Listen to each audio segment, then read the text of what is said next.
आज हम बात करेंगे एक नेक्स्ट ऐसे के बारे में जिसका नाम है टॉलरेंस, जो लिखा गया है E.M. फोस्टर के द्वारा।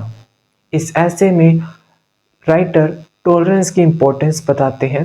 हर एक वीडियो की तरह आपको लास्ट में एक इम्पोर्टेंट क्वेश्चन दिया जाएगा। तो चलिए इस ऐसे को स्टार्ट करते हैं। ये ऐसे जोर देता है इम्पोर्टेंस ऑफ टॉलरेंस को, जो स्टेबल और डेमोक्रेटिक सोसाइटी के लिए एक फाउंडेशन की तरह काम करता है। और ये ऐसे वर्ल्ड वॉर सेकंड के बाद लिखा गया था। इसमें ऑथर कहते हैं कि लव को हमेशा एक अच्छा गुण माना जाता है, लेकिन ऑथर के हिसाब से टॉलरेंस मोर प्रैक्टिकल है और नेसेसरी है इस डिवाइन वर्ल्ड में रहने के लिए। इस ऐसे के स्टार्टिंग में ऑथर कहते हैं कि बहुत सारे लोग दूसरे विश्व युद्ध के बाद चीज़ों को दोबारा बनाने के बारे में सोच रहे हैं, फिर चाहे वो कोई भी सिविलाइजेशन हो जैसे लंदन या सारी की सारी वेस्टर्न सिविलाइजेशन। पर ऑथर कहते हैं कि फिजिकल रिकंस्ट्रक्शन जैसे नई बिल्डिंग बनाना, इकोनॉमी को दोबारा ट्रैक पर लाना या राजनीति में हुए उथल पुथल को फिर से ठीक करना, कि ये सब काफ़ी नहीं है। जबकि हमारा विचार ये है, अगर हम लंबे टाइम तक बदलाव चाहते हैं तो उसके लिए लोगों का राइट माइंडसेट होना चाहिए। अगर ऐसा नहीं हुआ तो हम जितना भी एफर्ट कर ले वो सारा का सारा एफर्ट व्यर्थ है, बेकार है। तो इसके लिए ऑथर बाइबल से एक फेमस कोटेशन लेते हैं, except the Lord build the house, they labour in vain who build it. कि भगवान की जब तक मर्जी नहीं होगी तब तक कोई भी रिकंस्ट्रक्शन नहीं हो सकता। इस विचार को सही बताने के लिए वह एक मेजर हिस्टोरियन जिनका नाम आर्नोल्ड के बारे में बताते हैं, जिसने कई सिविलाइजेशन को स्टडी किया है, वो कैसे राइज हुई और कैसे फॉल हुई। आर्नोल्ड का मानना है कि सिविलाइजेशन कोलैप्स सिर्फ इसलिए नहीं हुई कि एक्सटर्नल थ्रेट थे, बल्कि इस वजह से भी हुई कि उसमें इंटरनल वीकनेसेस भी थी।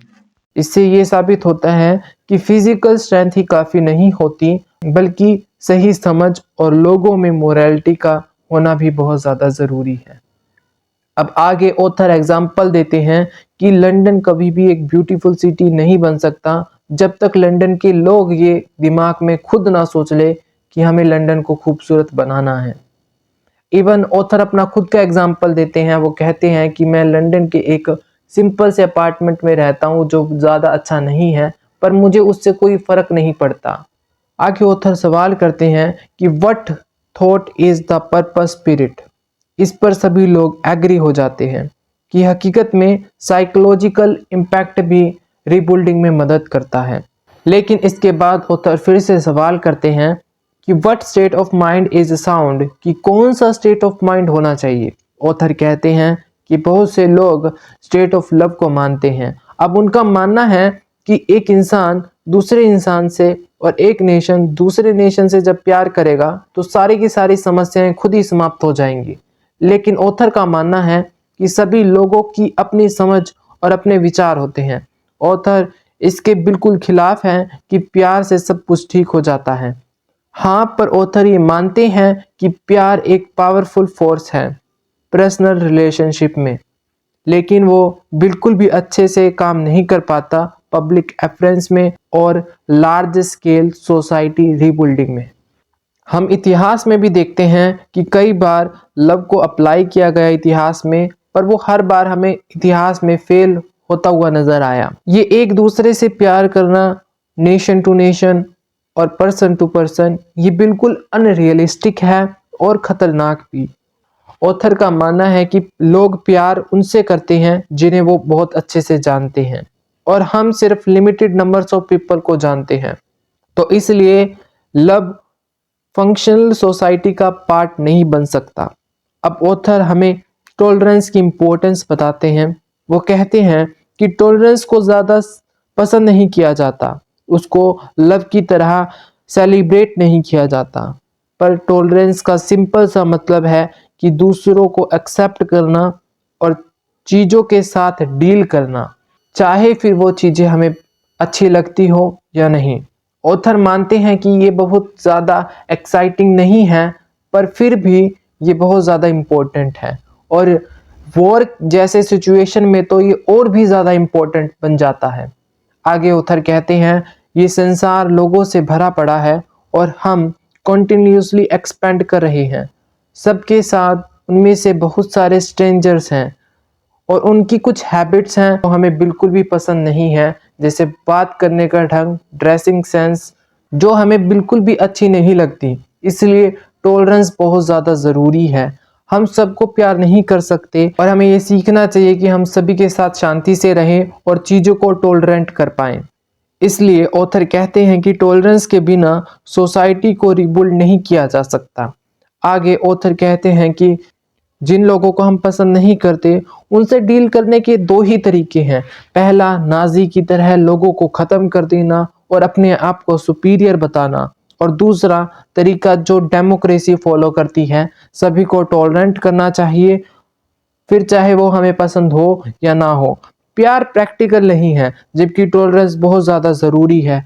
दूसरे विश्व युद्ध के बाद संसार को प्रैक्टिकल और अंडरस्टैंडिंग की ज़रूरत है, गुस्सा और बदले की भावना की नहीं। इसके लिए राइटर एक एग्जाम्पल देते हैं कि वो इमेजिन करते हैं जर्मन को मिलना वॉर के बाद।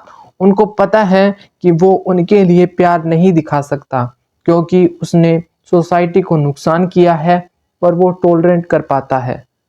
यहाँ राइटर हमें ये समझाते हैं कि लोगों को एक साथ रहना चाहिए, अपने दुश्मनों के साथ भी, क्योंकि बहिष्कार एक ऑप्शन नहीं है। इसलिए टॉलरेंस एक नेक्स्ट स्टेप है।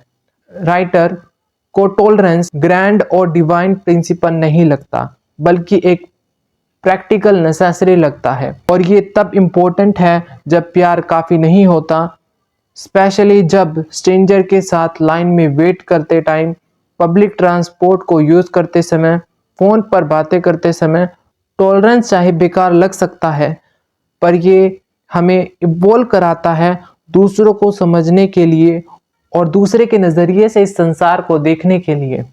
आगे ऑथर फैंटिज्म के बारे में बताते हैं। फैंटिज्म का मतलब एक्सट्रीमली बिलीफ। ऑथर कहते हैं कि हम दूसरों में एक्सट्रीमली बिलीफ देख लेते हैं, जैसे लोग आसानी से नाजी में रासिज्म देख लेते हैं। पर क्या ब्रिटिश एम्पायर में रासिज्म नहीं था? कंपैरेटिवली उनसे ज़्यादा नहीं था, पर था। तो ऑथर टॉलरेंस को वीकनेस नहीं मानते हैं। किसी को एक्सेप्ट करने का मतलब ये बिल्कुल भी नहीं होता कि हम उसे अपने आप को कंट्रोल करने दे रहे हैं। तो लास्ट में ऑथर एक होप के साथ इस ऐसे को ख़त्म करते हैं। आई होप आप सभी को वीडियो समझ में आई होगी। अगर आपको वीडियो समझ में आती है तो लाइक करें, सब्सक्राइब करें, दोस्तों के साथ शेयर करें ताकि उनकी भी हेल्प हो सके। मिलते हैं नेक्स्ट वीडियो में।